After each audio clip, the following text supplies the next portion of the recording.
All right, y'all. Over the last 16 years, I went from small shoots to six-figure business. I went from shooting in my living room to owning a 3,900 square foot studio photography space. So I want to share with you guys how I grew the business. I'm gonna give y'all the game. I'm gonna give y'all the game. I'm gonna give you free. So y'all need to lock in because it probably won't be free for very long. Here's how I did it. So it all started with an orange basketball. I'm kidding. It did not. It started with a Canon Rebel T2i. I was out there shooting, networking, and growing. And one thing I learned was that you always have to be consistent and you have to stay ahead of the game. When I'm working and what I'm doing now, I'm always thinking about what's the next iteration of my business and what's that going to look like to help me grow and scale. So when I was doing portrait photography way back when, I was thinking about doing wedding photography. I was getting pictures and I was saying, you know what, this is great. I'm getting 150 a photo shoot or what have you, but I need to be making a little bit more. What can help me make more money? Let me do weddings. So while I was in that season, I started shadowing other photographers and asking couples I knew to get married, could I come shoot their weddings so I could start building more wedding photography portfolio. Now, I had good portrait work, so that means I easily translated over to shooting good wedding work because I already understood the basics of my camera, but I had to put myself in position to be able to move over into the wedding industry. And so with that, it took me a little bit of time. I'd say probably about a year or two. I started building relationships in that industry, and then as traction started to build, I started to see my income grow. I shifted from portraits where I was making $150 to weddings where I was making $1,500. And then eventually I started to get better and better and get more in demand, and that price started going up. So I went from 15 to 2,000, 2,000 to 2,500 for photo and video, 2,500 from photo and video to 4,000 for photo and video, 4,000 photo and video to 6,500 for photo and video. And so I started to kind of incrementally grow it up as I gained more learning and experience in that place. And eventually I saw myself in what I would consider one of the top photographers in the wedding industry. And once I got there, I said, you know what? This bites. I don't like doing weddings like that. I'm in love. I got a wife. I enjoy it. But weddings are long. We're going all day. Sometimes the brides can be demanding. Sometimes you gotta wrestle with the planet because they think they know everything, et cetera, et cetera. Weddings, they were a great means to an end, and I will still shoot weddings. I really do enjoy actually being with people. I love line dancing with your cousins. It's great. But I said, you know what? As I'm getting older, I'm no longer 22, 23. I don't want to be chasing down people's grandkids down the aisle to do the flower girl shot. What can I be doing now? My next thought was I need to transition to corporate work. So I said, you know what? I got my first corporate gig probably 2 years out of me quitting my full-time job, working with a company that is a venue manager association, and I still work with them to this day. I've been doing photography video with them with a team for the last like 7, 8 years, maybe more. Got that first client, got that first bag, saw how much they were paying me, and was like, "Hey, yo, I could do this. This needs to be the number one. Weddings are great. I get great money from weddings, but I need to be over here with y'all. I think this is what it is. This is what I need to be doing. I need to be working corporate work." And so then I said, well, how do I transition myself from just doing portrait photos, weddings, to solely doing corporate work? How do I scale? And this is how I did it. So the first thing I did was I invested in my systems. I wanted to make sure I had a CRM and I had my invoicing going out properly, that I had a ready-made proposal. So when they asked for things, I could get it to them quickly. I wanted to make sure that I showed up professionally on paper and in person, just as good as what I thought I was and as what they needed me to be. And so my first solution was to make sure that all of my stuff was in place. I signed up with HuddyBook. I created a standard proposal on Canva so that anytime they ask me for a proposal, all I got to do is go in, log my information in. I can download that PDF, send it over to them right away. Less than an hour, they've got a proposal on their desk. I created a spreadsheet, so I don't know what am I charging. All I got to do is go in and click my variables in. It tells me the number. I toss it in the proposal. Literally less than an hour process. Like, I had to do it just to make sure I had all of my processes streamlined to make it easier for me. Then when I was ready to scale and I started to get out there and I started to see some traction and getting more corporate clients, I started hiring help. So I went out, I got a videographer who can help me go to some of these events. I made a pool of videographers. I keep an Excel spreadsheet where I can go to there. If one's not available, I can go to another. I kind of know who my go-tos are, who's good at what type of thing, so I can know who to pull to create the appropriate team. I then worked on getting an editor who could edit some of these videos in real time and move a little bit quicker than I could because I'm out shooting or I'm out managing the business. And then lastly, I made sure I had photography shooters as well. So when I'm going out and I need a 4-person team, you have to have the people who are available to provide the service for the solution that you're offering. So, that's why I always tell people collaboration over competition. Just because you're a photographer doesn't mean you can't work with other photographers and vice versa. Creating this community actually grew me too, because if I'm not booking in a season, if somebody else is having a season where they're booking a lot, they can bring me in and bring me on. That's another point of contact to create income and revenue. And then niching down. When I started doing conference work and doing corporate company events, I stopped posting weddings. I stopped posting so much of studio photography. I still posted a little bit on social media just because I need the social media page to stay alive and active. But a lot of the content you're going to see and a lot of the things I'm doing, I'm niching down to just doing corporate work because that's my bread and butter. That's what pays the mortgage.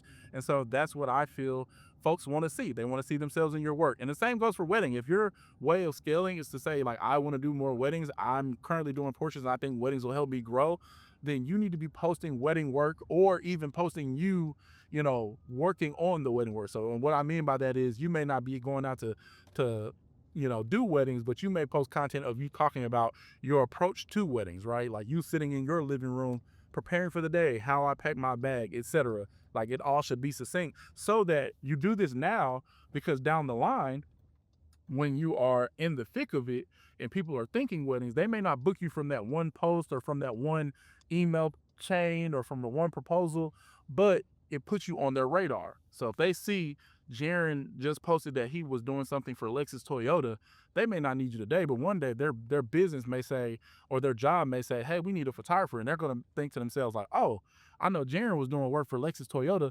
Let me go call Jaron and see if he's available for this particular thing. And that's what really sets you apart, by showing yourself succinct to a niche so they know in their minds, this is the person that I need to call. Hold on, y'all. Let me order this baby some McDonald's. All right, what you want for the McDonald's? You want a burger? All right. Then as you niche down so they know exactly who you are, what you do, what your lane is, then you need to raise them prices. I'm gonna be honest with you. Like a lot of the reason that you're not making the money you want to make and you're not getting to the bag that you want to get is because your prices are too low. Like you have to charge your worth. It depends on where I'm going, but most of the times I'm charging anywhere from 350 to 500 an hour. Not just for the project, but by the hour, because I need to be paid not just for what I'm doing when I show up at your location and do your project, but also the work that I'm doing when I'm sitting on a call with you, when I'm responding to emails, when I'm going back and forth about a deliverable, all of those intangibles, all of those assets need to be realized in your pricing so that you're getting paid your worth, because it doesn't just stop when you put the camera down at the end of the event, or even before you get to the event. You've been working with them and talking on phone calls for the last X amount of time. That needs to be realized in your pricing. All of that stuff is valuable. All of that stuff matters. So when you niche down, you say, I want to do corporate work, I want to do wedding work, what have you. Then the next thing you need to do, figure out your pricing structure so that it works for you. And more than likely, you're probably going to need to raise them prices. I have had situations where I have gone into a room with someone. This happened to me when I was working with a car company. I'm gonna just say a car company. I won't specify, but I went in the room with my portfolio. I felt confident about it. I said, yeah, y'all want 3 brand videos. You want me to shoot your CFO and this person and that person? I would charge you $3,500. And the man I was working with said, hey, yo, I'm gonna be honest with you. We would pay more than $3,500 to have our staff to do it. So if our staff in-house had to take their work hours and do this particular project, the amount of money we would pay in salary or whatever for them to do this project would be more than $3,500. You're an outside contractor. We expect you to cost more than that because you are not in our organization. You're an outside vendor.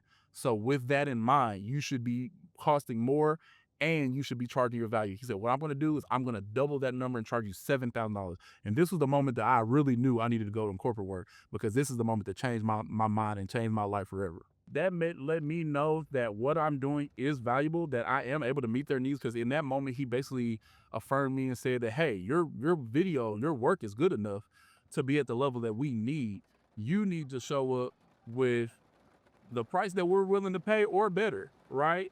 And so and then in that moment, he also showed me that my money mindset on what the price should be was not high enough compared to what a corporate person who's spending their businesses or their company's dollars expectation on what the price should be is. So in that moment, I had to raise my price. Now, the next thing I had to do to be able to go out here and really grow and scale from the $500 photo shoots to the $100,000 business was to start thinking of my business in long-term increments when it comes to clients.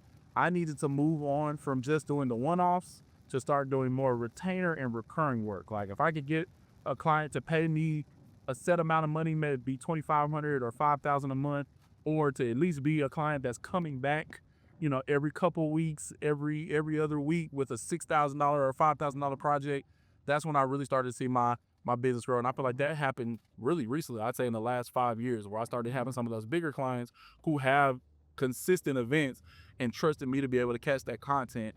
And that's really when I started to see the scale just kind of blow the doors off. Now, it took a while of creating a brand and showing myself approved as a professional. And then once they saw themselves in the brand, they saw me as a valuable solution, then they started to hand me more responsibility.